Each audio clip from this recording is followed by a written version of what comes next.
Termos, dok. Ja usto sam. Kaki problem da si je? Šta misli zvan? Sijastok, a? Kako sredio sam za mene facu, ja tako najlepši sam za Brad Pitt. Šta te da kažem vam? Čaba challenge, to šta treba da radiš? Uzmeš moju pesmu što napravio sam, slušaj.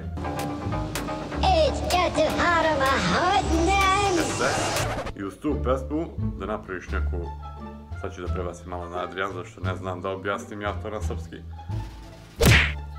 Uzmete pesmu, odradite nešto, neki videoklip, nebitno, 10-15 sekundi, neko ludilo, neki dance, place, šta god.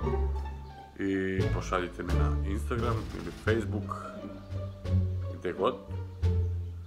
I onda ću da biram pobednika.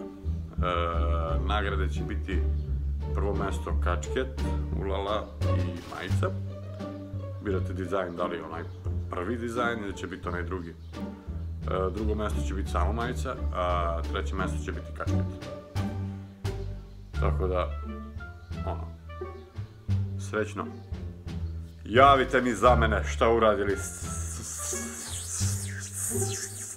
ste. Totalni pozdrav, sijastok. Samo da ja najavim da ja Snoopy, jeste. Uzeti ću jedan gutjaj. I ovako sredio sam zato što kasnije idem na rođendan za jedan moj drug, bivši koleguz koji zove Antun Tun. Tunjevin Antun, idem na rođendan da jedem za mene tortu sa švarcvad višnjom, jeste, i popiti ću jednu kafu, jeste, ja tako napiti ću. Sija, sretno. Čaba, hvala ti mnogo. Hvala ti tebi, Adrian.